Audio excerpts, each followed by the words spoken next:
guiado tu camino y a tu lado siempre está.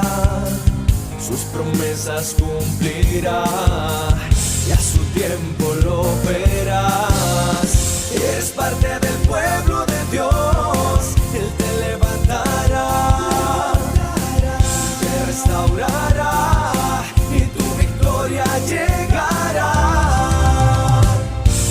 Fuiste llamado y escogido, a su voz has respondido. Es tiempo de creer.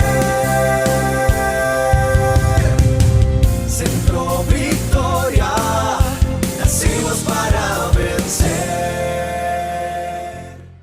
Pues darle las gracias a tantos cientos o miles de personas que nos siguen a través del canal de Producciones Centro Victoria en YouTube. Esperamos que ahí donde usted está también la bendición de Dios lo alcance y que usted y su familia sean muy, muy bendecidos, que puedan ser edificados y alimentados con la palabra del Señor. Y gracias por su fidelidad. Si todavía no se ha suscrito al canal, háganos un regalo. Dele al botoncito, se suscribe y con eso nos ayuda montones. Y también le van a estar avisando pues cada vez que se sube material nuevo. Muy bien, esta noche vamos a abrir la Biblia en un texto muy bonito, en Ezequiel capítulo 37. Es un texto muy conocido también, pero yo creo que vale la pena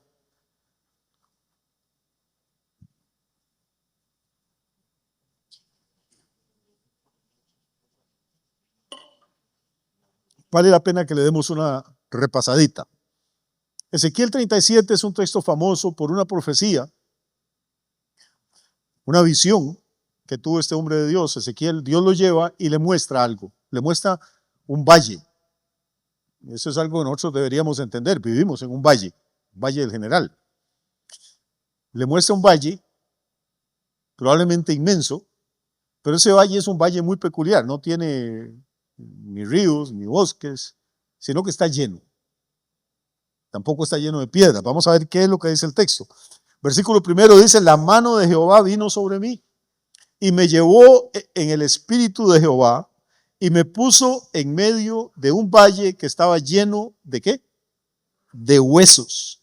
Y me hizo pasar cerca de ellos por todo en derredor. Y he aquí que eran muchísimos sobre la faz del campo. Y por cierto, secos en gran manera. Y me dijo: hijo de hombre, ¿vivirán estos huesos? La pregunta es un poquito complicada y Ezequiel, que no es ningún tonto, no se compromete, no le dice ni que sí, ni que no. El Señor le está preguntando: ¿usted cree, Ezequiel, que estos huesos puedan volver a vivir? Y Ezequiel, conociendo al Señor, mejor escapa y le dice: Señor Jehová, tú lo sabes. O sea, no me meta a mí en compromisos.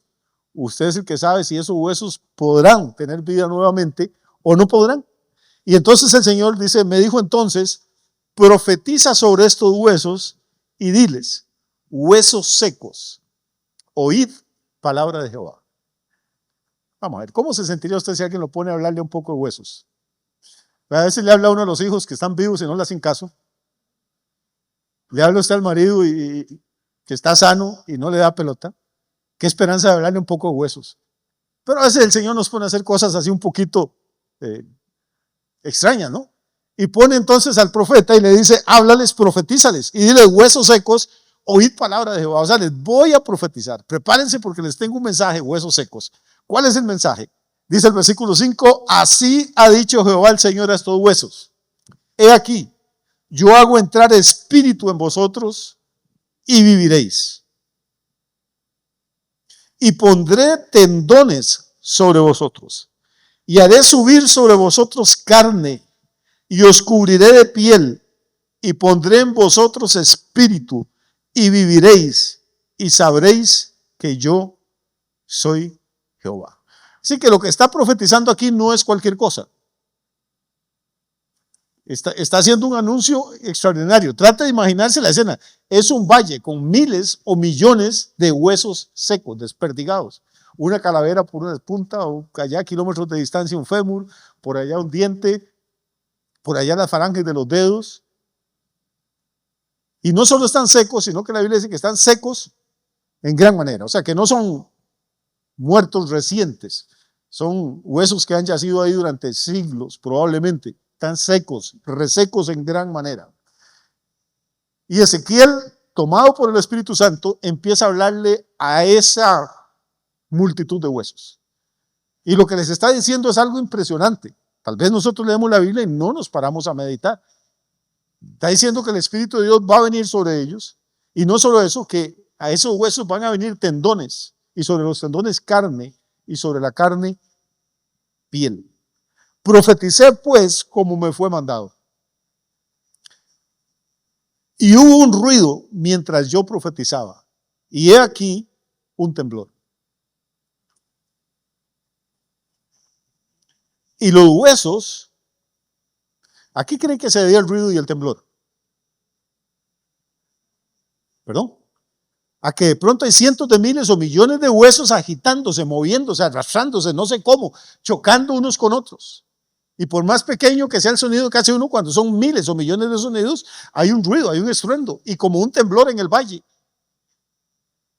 Y Ezequiel empieza a tener, qué sé yo, la visión de una cosa extraordinaria.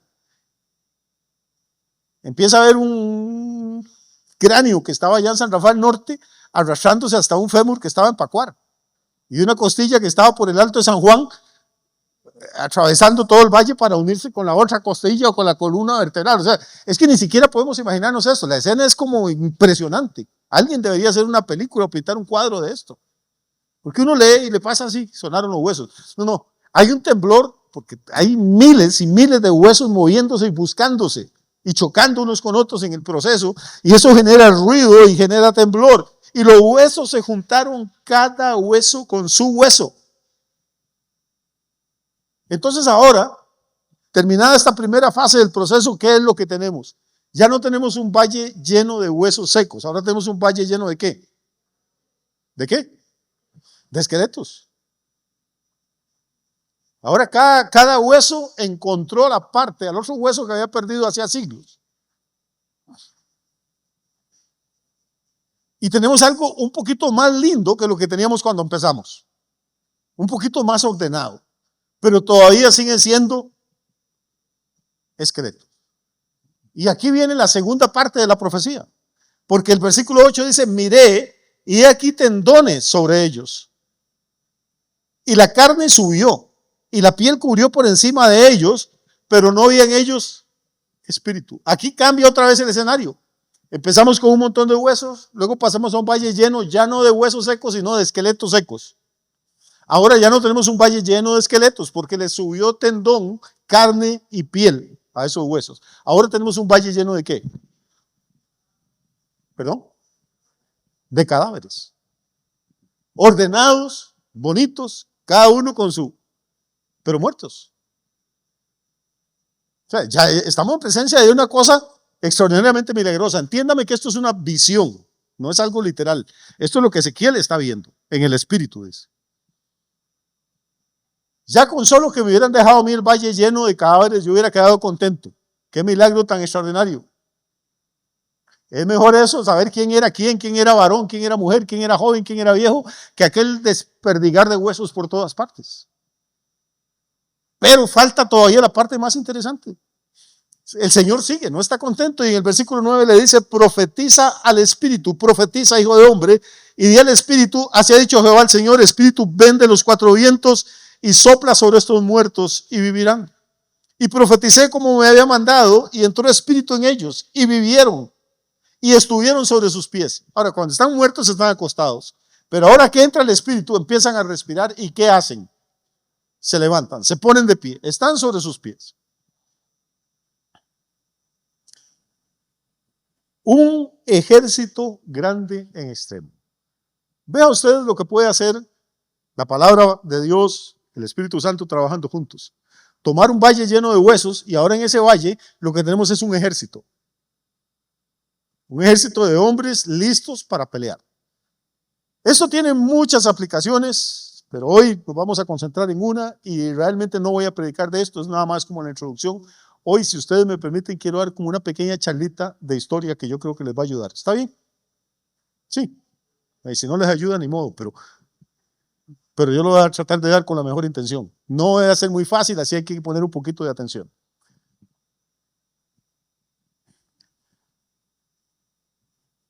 Esto se puede aplicar a nuestra vida diaria. A veces nuestra familia, hermano, es un poco de huesos secos. Y queremos buscar ayuda y queremos hacer una cosa y queremos hacer otra, y los huesos siguen.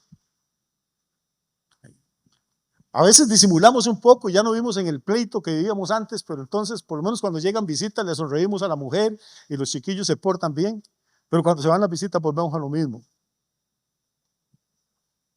Se puede aplicar a una iglesia.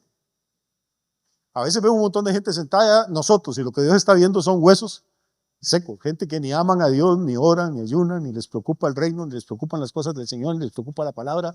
Están ahí porque el papá o la mamá las traen, o por lo que sea, porque les gusta un chiquillo o una chiquilla, por cualquier otra cosa. Vemos gente, pero Dios está viendo huesos secos. Y la única forma de cambiar los huesos secos en un ejército de guerreros y de guerreras es a través de la palabra de Dios y del Espíritu Santo. No hay otra forma. Vea que el Señor no le dice a Ezequiel, bueno, ya tenemos todos los huerticos ahí, están bien acomodados, pero están como muy pálidos, ¿por qué no me los maquilla? Dios no quiere maquillar muertos, Dios quiere poner su Espíritu Santo dentro de nosotros y darnos vida. Amén. Y que pasemos de ser un poco de gente ahí acomodada a convertirnos en un ejército grande en extremo. Repito, podemos aplicar el texto a muchas situaciones de nuestra vida, pero Dios tiene una aplicación todavía más interesante. Sigamos leyendo el versículo que sigue.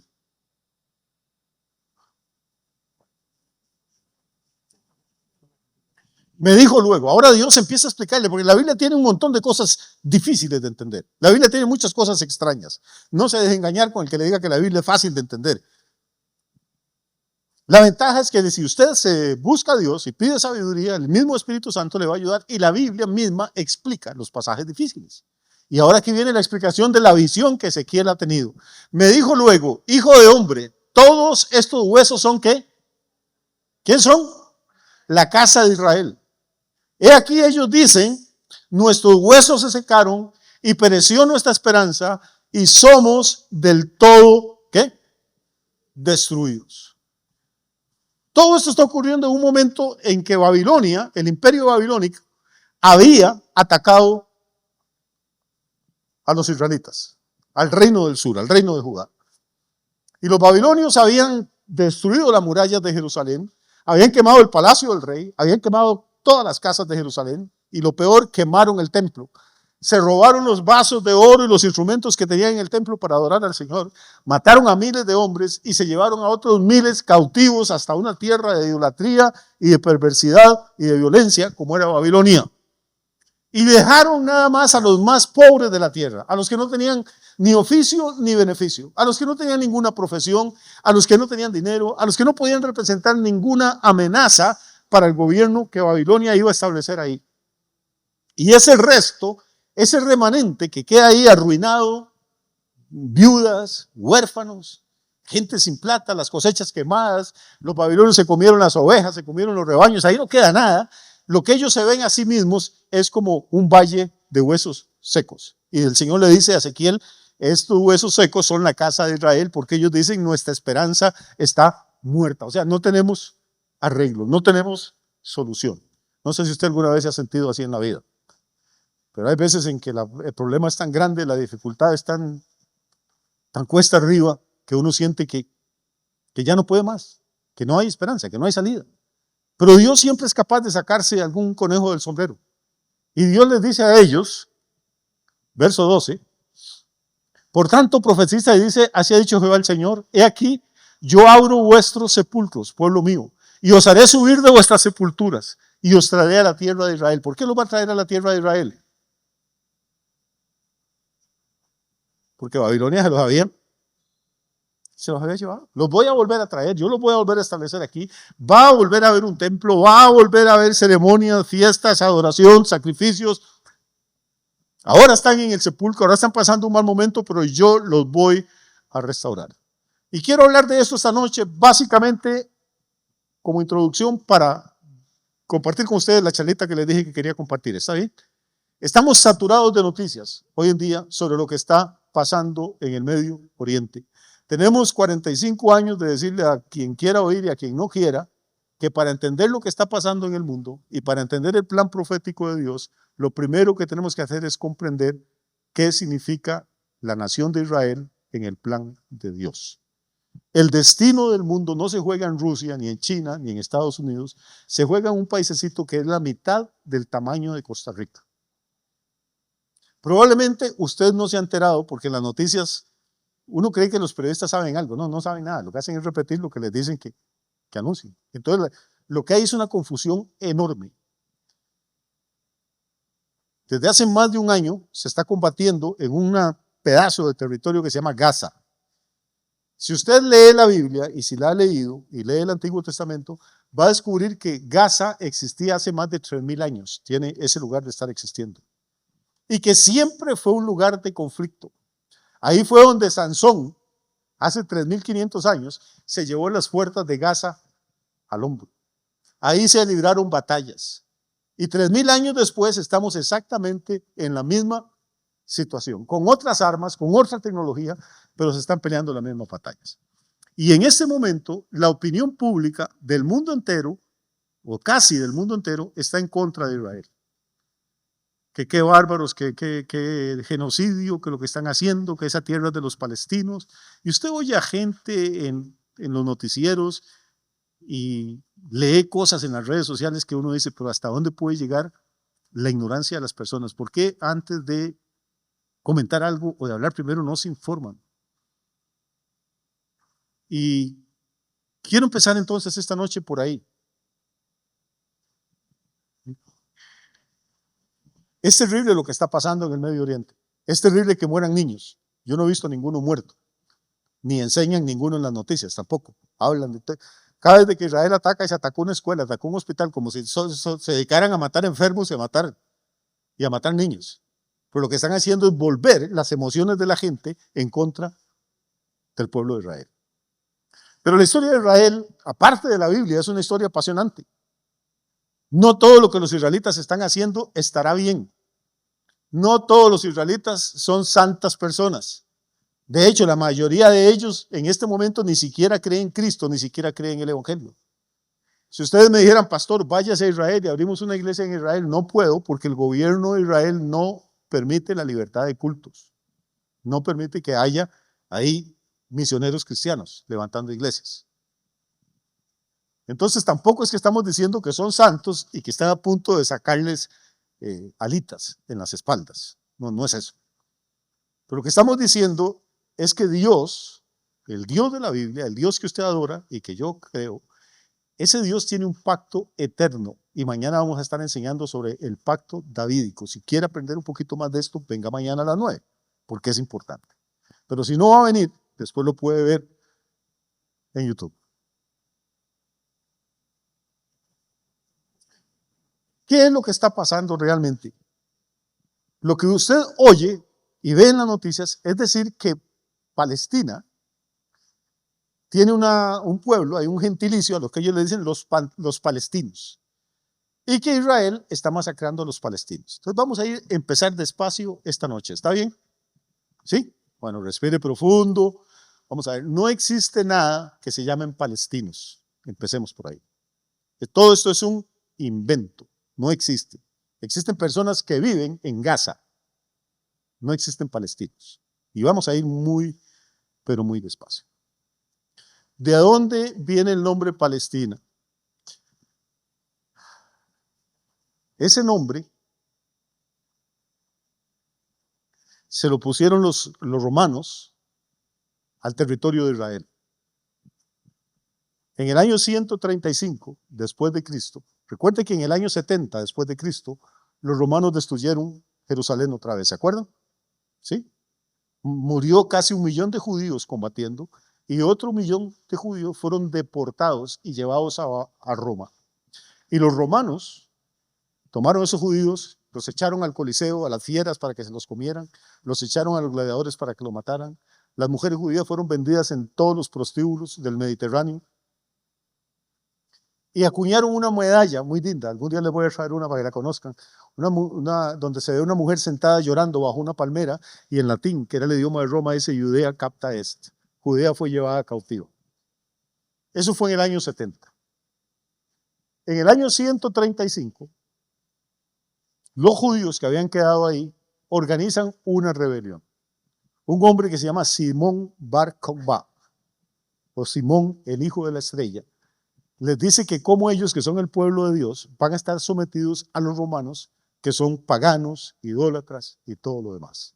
Y un rabino muy famoso apoya a Bar Kokhba y le dice a los judíos de su época, estamos hablando del año 133 después de Cristo más o menos, que sí, que Bar Kokhba es el hijo de la estrella, que es el Mesías.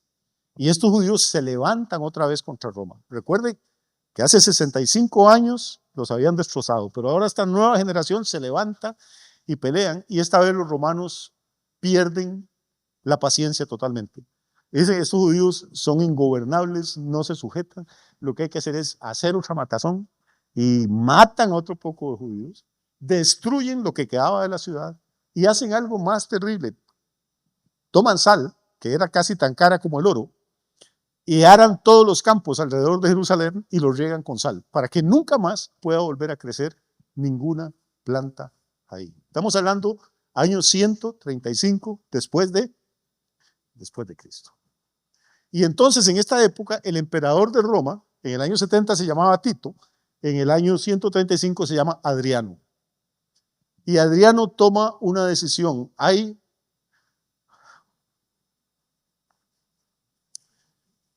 Vamos a ver, hay un recurso legal en Roma. Roma tenía un sistema legal muy interesante. Los abogados todavía hoy día tienen, por lo menos cuando empiezan la carrera, tienen que llevar algún cursito de derecho romano. Y dentro del derecho romano había un recurso que se llamaba memoriae damnatio. Memoriae damnatio significa la condenación del recuerdo, la condenación de la memoria. Cuando alguien cometía un crimen que era tan grande, entonces el nombre de esa persona se borraba de todos los documentos, sus estatuas se tiraban al suelo, las inscripciones que había, todo, para que nunca nadie más volviera a pronunciar el nombre de ese criminal. ¿Qué hace Adriano con Israel? Le aplica el recurso legal de la memoriae damnatio. Y entonces le cambia el nombre, para que el nombre de Israel no se pronuncie más, le cambia el nombre por el de la provincia Siria-Palestina. Y ahí nace la palabra Palestina. No es un país que había con un montón de gente. Palestina es la misma Israel, destrozada por segunda vez por el Imperio Romano y poblada por el remanente, por los 4 gatitos judíos que quedaron por ahí. No sé si eso es claro hasta aquí. Probablemente, si no me cree, y ojalá que no me crea, tómese la molestia, vaya, estudie, investigue, entre a donde usted quiera y va a ver que lo que le estoy diciendo es verdad. Pero esto no se lo van a decir los noticieros, ni se lo va a decir todo ese montón de cabezas calientes que comentan en las redes sociales. Entonces, la palabra Palestina entra como un recurso legal para que el nombre de Israel nunca más sea dicho. La memoria de Israel es sentenciada, es condenada. El recuerdo de Israel es abolido. Si eso está claro hasta aquí. Sí. Muy bien. Estamos entonces en el año 135 después de Cristo. En el siglo III, en el siglo IV, en el siglo VI, otros pueblos empiezan a atacar esa provincia romana. Esos pueblos son los persas, lo que hoy en día es Irán. De hecho, Irán hasta hace poco se llamaba Persia. No sé si se acuerdan del Shah de Persia, era el nombre del gobernante de Irán. Y hoy en día Irán sigue siendo un enemigo mortal de los israelitas. Pero en el siglo VII, después de Cristo, más exactamente en el año 634, ocurre algo. Espero que estén tomando nota porque no se van a acordar de nada de esto. En el año 634 ocurre algo. Un grupo de tribus árabes que se han convertido, que están recién convertidos al Islam, que son musulmanes, suben y atacan el territorio de Israel, lo que los romanos llaman Palestina. ¿Qué hacen? Pues matan a un poco de gente, son invasores y se establecen ahí en el año 634. Ese cuento de que los palestinos que hay hoy en día vienen de los filisteos, todo eso es material de colchón, por no decir que es paja. Estamos hablando del año 634. Los árabes toman el control de la provincia de Siria-Palestina, que es el nombre que los romanos le tienen, que acaba de ser atacada por los persas, pero que atacaban y se iban. Pero los árabes atacan y se quedan.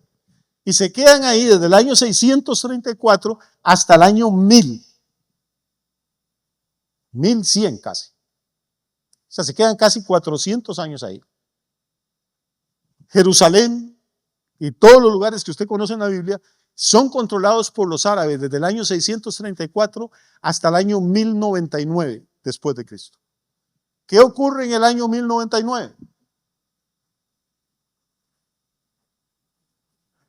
Miles de soldados de Europa, sobre todo de Francia, de Inglaterra, de Portugal, de España, miles y miles de soldados son estimulados, para decirlo de alguna forma, por los papas, que cómo es posible que el lugar donde está el santo sepulcro del Señor Jesucristo esté en manos de infieles y pecadores musulmanes, que hay que ir y arrebatárselo. Ese es el pretexto. En realidad se buscan otras cosas.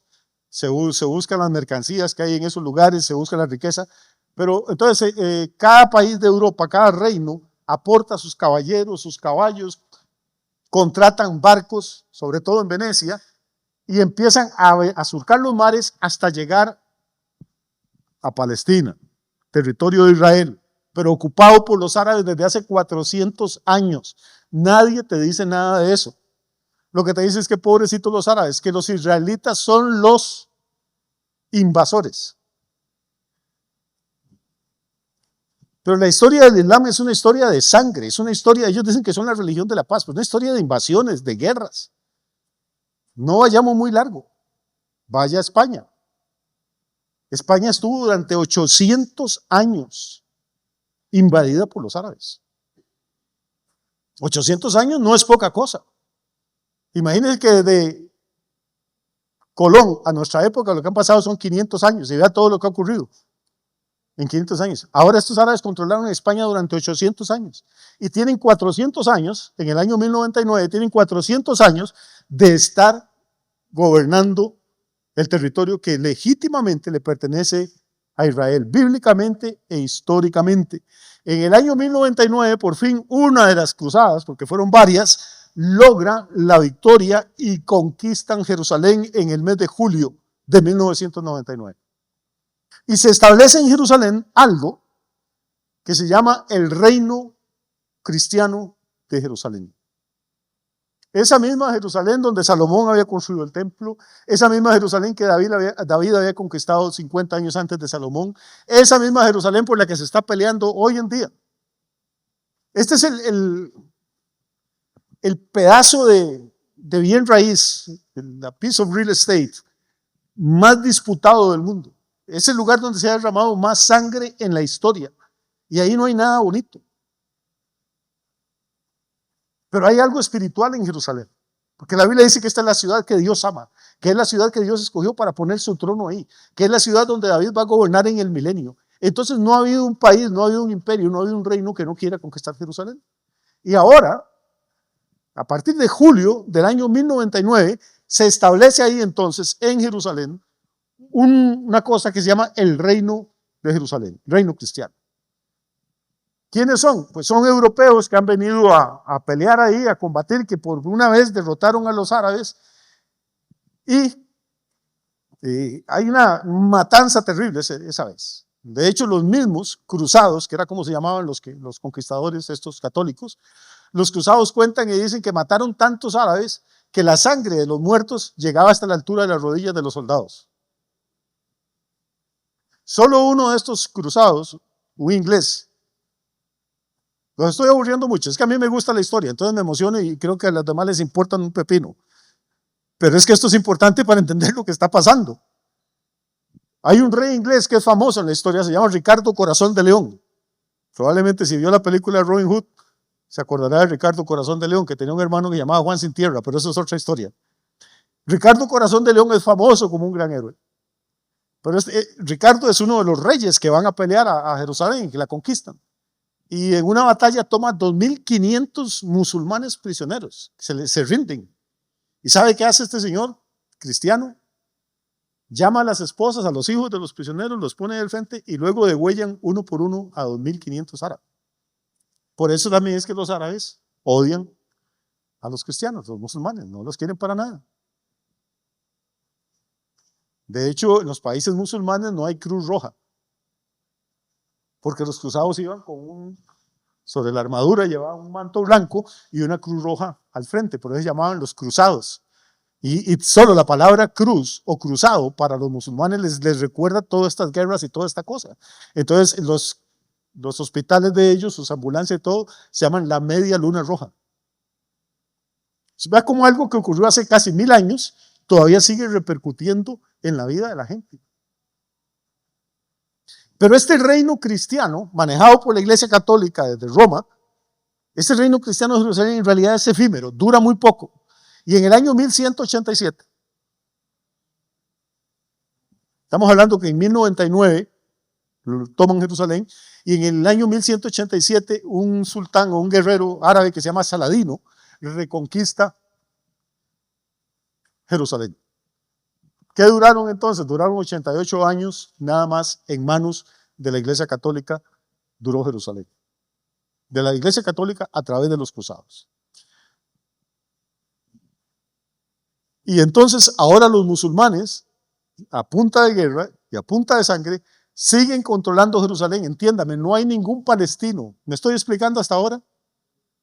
Todo esto se lo están sacando de la manga ahora. Le estoy contando el cuento a grandes rasgos. Es más lindo, es más emocionante, es más detallado, pues no tenemos toda la noche. Este reino cruzado dura 88 años y los árabes ahí toman el poder y lo manejan sin ninguna disputa, porque son los más poderosos, lo manejan hasta el año 1516.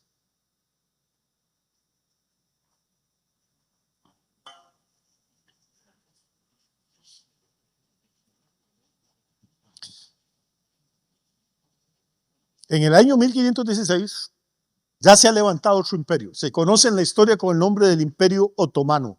La sede está en Turquía. Entonces, esa misma Turquía que está hoy en día ahí todavía condenando a Israel y todo, la que usted ve en las noticias. Es que cuando usted entiende la Biblia y entiende la historia y ve las noticias, es otra cosa completamente diferente. Y se da cuenta que la Biblia es tan real. Y entonces en el año 1516 el Imperio Otomano ya es tan poderoso que derrota a los árabes y les quita esa pieza de Israel a la que hoy le dicen Palestina. No se llama Palestina todavía.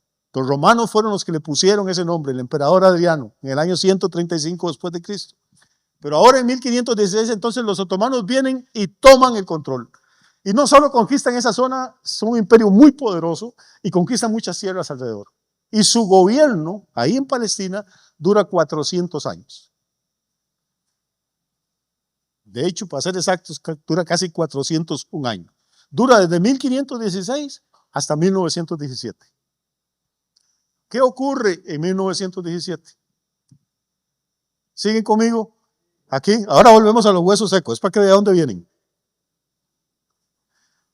¿Qué ocurre en 1917? Bueno, ocurre que en 1914 empieza la Primera Guerra Mundial, que es una carnicería, donde mueren millones de hombres, es una cosa terrible. Se movilizan ejércitos, países, naciones, nacen países de esa guerra, se destruyen imperios.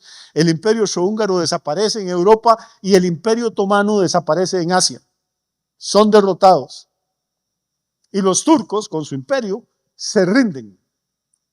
La guerra va de 1914 hasta 1918, se rinden en 1917 y uno de los países vencedores es Inglaterra. Y entonces, como parte de su botín, como parte de la ganancia de la guerra, para cubrir todos los gastos que han tenido, a los ingleses les entregan el territorio de Israel, que es lo que en ese momento le dicen Palestina, pero ya usted y yo sabemos que no es Palestina. Se los entregan, ¿por qué? Bueno, porque es una ruta estratégica, porque Inglaterra es una potencia marítima, y entonces se crea algo para evitar la matanza que esa guerra trajo y que no se repita. Se crea algo que se llama la Sociedad de Naciones. Y la Sociedad de Naciones evoluciona en unas décadas para convertirse en lo que usted y yo conocemos hoy como las Naciones Unidas. Entonces, en el año 1917, o sea, un año después de que los otomanos pierden el control, en el año 1917 la Sociedad de Naciones le encarga a Inglaterra administrar ese territorio. No es que se lo regalan, lo que le dan es la administración de territorio. E Inglaterra lo administra durante más o menos 30 años. Resulta que la Sociedad de Naciones y las Naciones Unidas no sirvieron para nada para impedir otra guerra y de hecho no sirven para nada todavía, excepto para que los países nombren embajadores y gasten millones de dólares en reuniones y en comidas.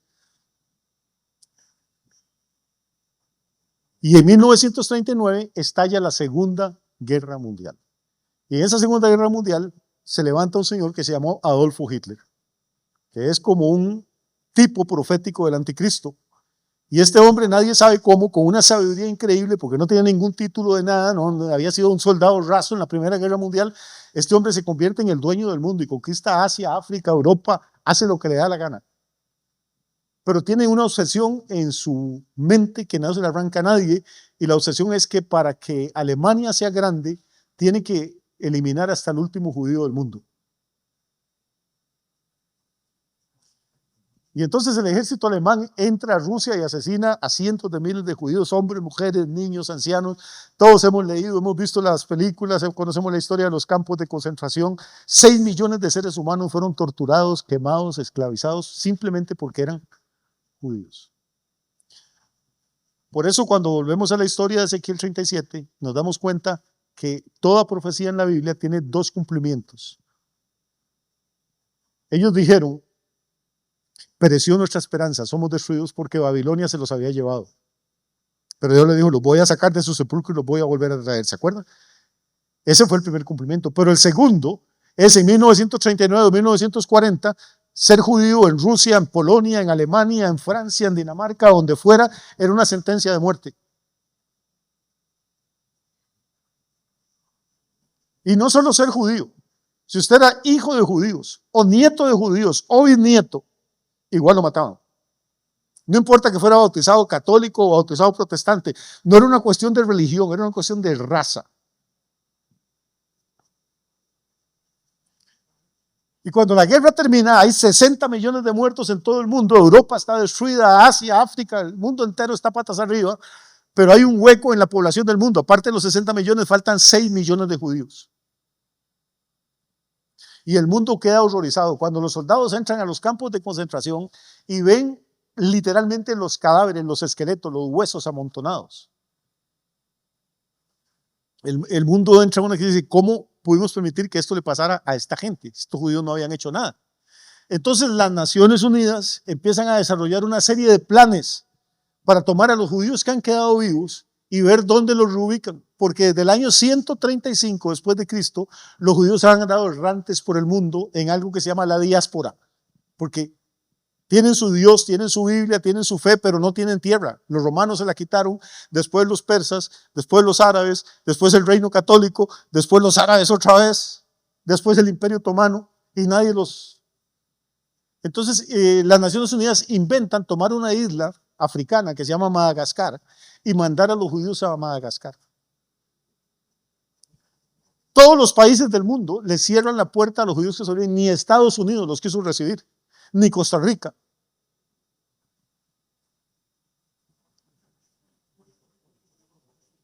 Y finalmente, como ven que lo que están haciendo es una crueldad, es una barbaridad, a alguien se le ocurre, a las Naciones Unidas, decir: ¿por qué no hacemos un proyecto? Tomamos la tierra de Palestina, que sabemos que es Israel en realidad, y la partimos en 2. Ahí viven árabes y judíos, y que cada uno tenga su país y su gobierno. ¿Recuerdan eso? Y entonces el mandato que tenía Gran Bretaña o Inglaterra sobre el territorio de Israel se acaba en el año 1947. Y el año siguiente las Naciones Unidas dan una declaración y dicen: va a haber 2 estados. A partir de medianoche, 1948, mayo, nace el Estado de Israel y nace un Estado que se va a llamar Palestina. inventado en 1948. ¿Sabe qué hacen los árabes?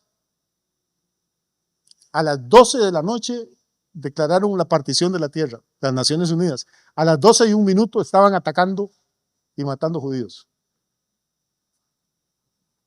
Por eso cuando usted oye ahora que pobrecito, porque siempre ha sido igual, atacan primero y después se quejan si se contestan.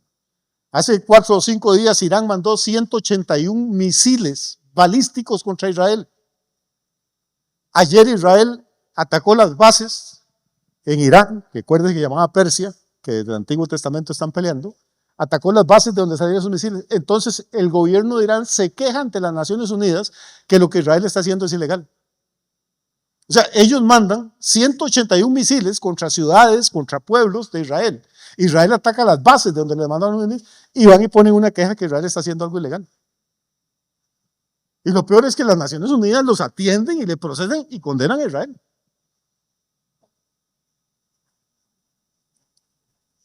Así que Israel empezó a pelear 1 minuto después de que nació. No han tenido, no les han dado paz nunca. Todos los países árabes se han unido contra ellos. Voy a leerle un poquito aquí porque si no,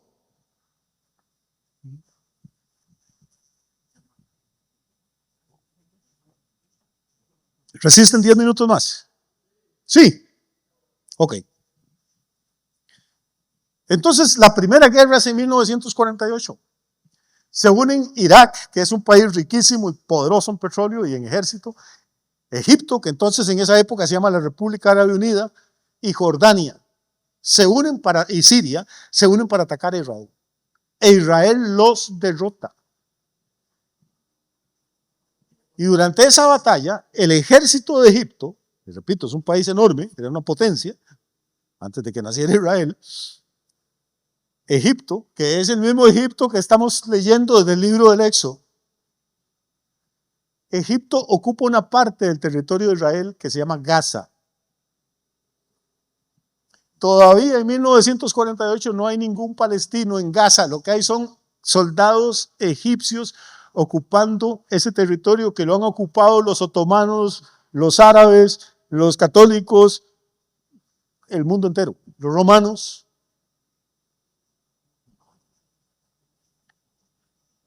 Israel gana la guerra de 1948 y les dice a toda la gente que hay ahí, incluso a los árabes que están viviendo ahí, que si se quieren quedar en el territorio de Israel, Israel les da la ciudadanía. De hecho, aunque usted no lo crea, hay miles de ciudadanos israelitas que son árabes, que se pueden quedar a vivir ahí. Estos países que pierden la guerra les dicen a esos árabes que les están ofreciendo la ciudadanía israelita que ni locos, que eso que perdieron fue una batalla, pero que van a coger fuerza y van a venir y van a destruir a Israel, y entonces en vez de tener ahí un rinconcito, van a tener todo el territorio de Israel, que no se vayan para ninguna parte y que no acepten la ciudadanía israelita. Y entonces, en este momento, en Gaza viven más o menos 1.100.000 o 1.200.000 personas, en un territorio de 360 kilómetros cuadrados, saturado. Viven de la caridad, viven de la limosna de las Naciones Unidas. La electricidad que tienen la reciben de Israel, el agua que tienen la reciben de Israel. Hasta hace 10 años, había más de 30.000 gazatíes, como se llama la gente aquí en la franja, trabajando en las fábricas y en las industrias de Israel, ganándose un salario que nunca se lo pueden ganar en sus países. Y manteniendo en promedio cada uno 7 personas de familia. O sea que solo a Israel está dándole comida, salario, ropa, atención médica a 240.000 habitantes de Gaza. Los países que rodean a Gaza, esos países árabes, son los países más ricos del mundo. Son países enormes. Irán es enorme, Irak es enorme, Arabia Saudita ni se diga, tiene millones de kilómetros cuadrados. ¿Sabe cuántos refugiados de esos se han llevado para su país? Todos son musulmanes. Y el Corán, el libro de los musulmanes, los obliga a hacer caridad y ayudarse unos a otros. ¿Por qué no ayudan? En vez de comida, ¿sabe qué mandan ahí? Bombas, misiles, balas de ametralladora. Esa gente que vive en Gaza podría ser la gente vivir inmensamente más ricos que nosotros aquí en Costa Rica. Y todos los días usted ve 200 noticias, no hay comida, en los hospitales se acaban los medicamentos, se acaba el agua, la situación es una crisis, la ONU sobre todo llorando. Pero no paran de disparar, no tienen tanques, han construido kilómetros de túneles ahí abajo para hacer ataques guerrilleros y no pueden construir un hospital.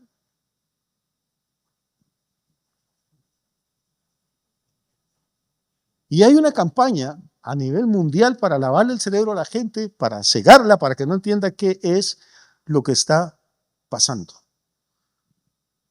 Ha habido un montón de guerras y cada guerra de esas Israel la ha ganado. Israel, y ya voy a terminar, mañana continuaremos desde otra perspectiva, pero que es muy importante.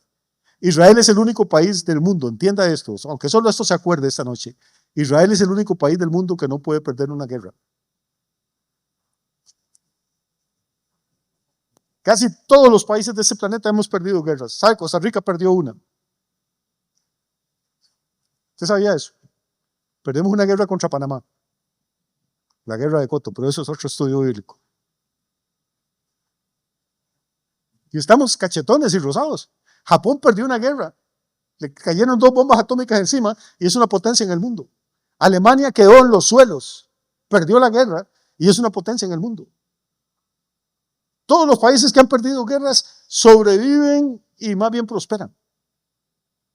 Israel es el único país en este planeta y en la historia de la humanidad que no se puede dar ese lujo. Voy a leerle un par de declaraciones, podría leerle cientos, pero le voy a leer unas. Gamal Abdel Nasser, presidente de Egipto, hablando ante las Naciones Unidas: nuestro objetivo básico será la destrucción de Israel. No entraremos en Palestina con su suelo cubierto de arena, entraremos en ella con su suelo saturado de sangre. Ahmed Shukairi, presidente de la Organización para la Liberación Palestina, dice: los judíos que sobrevivan a la guerra que es inminente serán autorizados a permanecer en Palestina, pero no creo que muchos puedan hacerlo. O sea, no creo que muchos vayan a sobrevivir.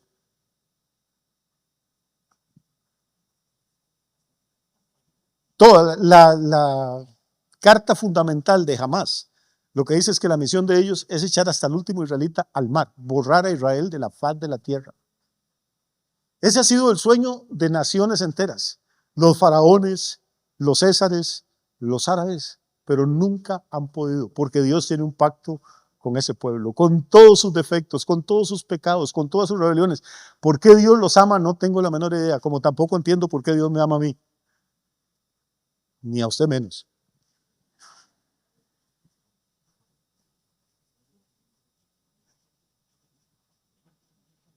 Y cada vez que parece que este pueblo va a desaparecer y que son huesos secos, Dios hace algo y viene y sopla sobre ellos y habla, y su palabra se sigue cumpliendo y nos sigue sosteniendo. Ese es el mundo en el que estamos viviendo. Ojalá no hubiera un solo muerto en Gaza, ojalá no hubiera un solo herido, ojalá no se disparara una bala, ni cayera una bomba ahí. Ojalá hubiera paz en el mundo, pero amigo, no hay paz hasta que Cristo vuelva. No hay paz ni en el corazón del hombre, ni va a haber paz en las naciones de la tierra hasta que no doblen su rodilla y reconozcan que Jesucristo es el Señor. Esta tierra ha sido ensangrentada durante miles y miles de años. Los imperios más poderosos del mundo se han levantado contra Israel. Todos han caído e Israel sigue en pie. Porque aunque a veces parecen huesos secos, Dios dijo: yo los voy a sacar de las sepulturas y los voy a traer a su tierra. Así que cuando vuelva a oír todo el cuento de palestinos y palestinas y todo, por lo menos tenga una noción más general de dónde empezó esta historia, con un emperador que se llamó Adriano en el año 135 después de Cristo. Que Dios les bendiga, que tengan una noche muy, muy linda. Centro